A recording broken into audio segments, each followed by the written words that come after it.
भाभी वो देखो, वहाँ तक वो सारे खेत अपने हैं। अच्छा, तो सब में खेती होती है?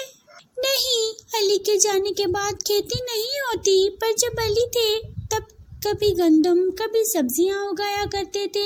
वैसे हुआ क्या था उनको? अली भाई को ना, साल पहले की बात है, हम सब खाना खा रहे थे। मैंने अली भाई को खाने के लिए आवाज लगाई, पर वो नहीं आए, और जब मैं उनके कमरे में गई तो वो उल्टे पड़े हुए थे। डॉक्टर ने बताया कि उन्हें हार्ट अटैक आया था, और फिर 1 साल बाद मरियम भी उनके गम में चली गई। फिर बड़े भाई और यास्मीन भाभी पर ही मेरी और हसन भाई की जिम्मेदारी आ गई।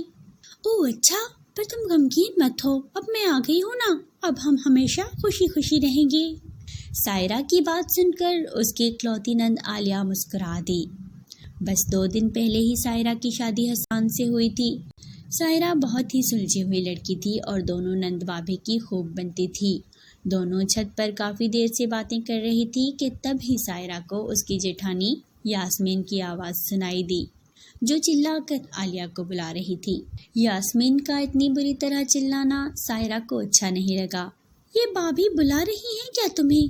हाँ, अब मुझे जाना पड़ेगा, वरना बड़ी भाभी बहुत गुस्सा करेंगी। अब तुम बैठो, मैं जाती हूँ। कहाँ गई थी तू? वो भाभी, वो मैं वो छत पर छोटी भाभी के साथ। अच्छा, ज्यादा आवारा हो रही है, शाम होने को आ गई है, खाना कौन बनाएगा? यास्मीन की बात सुनकर सायरा को बहुत बुरा लगा।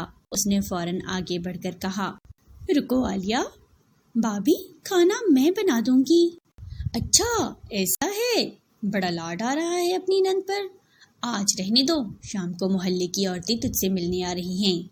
एक बार ये सब निमट जाए फिर आना रसोई में। छोटी भाभी आप जाओ ना, अब हमेशा मैं ही तो रात का खाना बनाती हूँ। हाँ तो एहसान करती हो क्या? चल जा, चुपचाप रसोई में जाकर दूध उबाल देना सबसे पहले। आलिया डरी सहमी रसोई में चली गई और सायरा गुस्से से लाल होकर अपने कमरे में चली गई। उसे अपनी जेठानी पर बहुत गुस्सा आ रहा था। थोड़ी देर बाद सायरा ने आलिया को अपने कमरे में बुला लिया। तुम सारा दिन घर का काम करती रहती हो, तो पढ़ाई कब करती हो? पढ़ने के लिए ज्यादा वक्त तो नहीं मिलता भाभी, पर पहले जब मरियम थी ना, तो पता है मैं क्लास में हमेशा फर्स्ट आती थी, और अब तो पास हो जाऊं वही बड़ी बात है। काम से फुर्सत ही नहीं मिलती। देखो आलिया, पढ़ना बहुत जरूरी है। सायरा की बात मुकम्मल होने से पहले ही यास्मीन की गुस्से से भरी आवाज सुनाई दी। आलिया कहाँ है तू? ठहर जा, आज तेरी खैर नहीं। अरे कमबख्त, कहाँ मर गई? क्या हुआ भाभी, इतने गुस्से में क्यों है? मुझे बहुत डर लग रहा है भाभी, लगता है जरूर मुझसे कोई गड़बड़ हो गई है। जैसे ही आलिया बाहर आई तो उसने देखा कि रसोई में दूध उबलकर फैल चुका था, जो आलिया ने ही उबालने के लिए रखा था। लेकिन सायरा से बात करते करते वो दूध के बारे में भूल चुकी थी। गुस्से में भरे यास्मीन ने आलिया की गाल पर एक जोरदार थप्पड़ मारा, जिसके बाद आलिया जोर जोर से रोने लगी। ये सब देखकर सायरा उसकी तरफ दौड़ी और उसे गले लगाकर चुप कराने की कोशिश करने लगी। फिर उसने गुस्से से यास्मीन से कहा, ये क्या कर रही हो भाभी? बच्ची है वो, आपकी नंद है, तो क्या मेरे सर पर नाचेगी? जा, उसे मेरे सामने से ले जा, वरना हाथ पांव तोड़ दूंगी। उसने सारा दूध बर्बाद कर दिया, कमबख्त। आलिया बहुत देर तक रोती रही और सायरा उसे तसल्ली देती रही। उसने बड़े प्यार से आलिया के लिए खाने की थाली लगाई और फिर अपने हाथों से आलिया को खाना खिलाया। आलिया को बहुत अच्छा लगा। फिर अगले दिन, ओ सायरा। हाँ भाभी, क्या हुआ?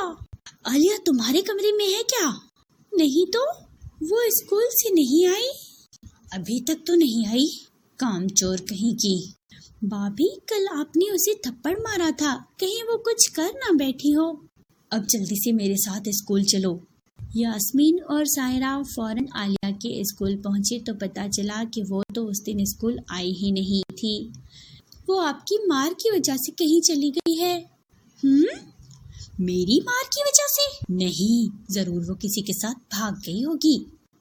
कैसी बातें कर रही हो भाभी, अभी वो बच्ची है। कोई बच्ची नहीं है, वो किसी के साथ चक्कर में है, सो भाग गई उसके साथ। वैसे ही ठीक हुआ है, कौन शादी वादी करवाता, उसकी फजूल खर्चा हो जाता। सुन, सबको यही कहना, کہ وہ کسی کے ساتھ بھاگ گئی ہے، سمجھی نا؟ اس سے زیادہ منہ چلانے کی ضرورت نہیں ہے۔ یاسمین کی باتیں سن کر سائرہ حیران تھی، مگر وہ کرتی بھی کیا؟ وہ خاموش رہی اور عالیہ کے بارے میں سوچنے لگی۔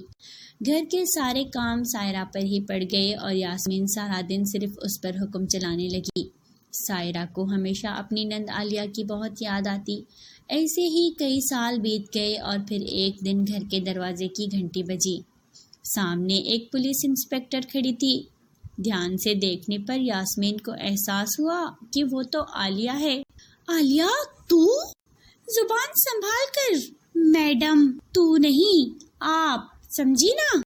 جی، پر تو، معاف کرنا، آپ تو میں اس دن بھاگی نہیں تھی، بلکہ چھوٹی بھابھی کے کہنے پر ان کے بھائی بھابھی کے پاس چلی گئی تھی۔ انہوں نے میرا بہت اچھے سے خیال رکھا، مجھے پڑھایا لکھایا، اور آج اس کی بدولت میں وہ بن پائی جو میں ہمیشہ سے بننا چاہتی تھی، ایک پولیس انسپکٹر۔ اچھا، یہ تو بڑی خوشی کی بات ہے۔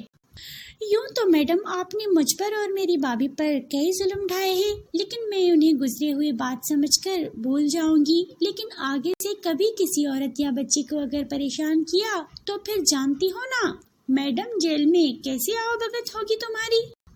ہاں عالیہ، میں سمجھ گئی، مجھے معاف کر دے گڑیا۔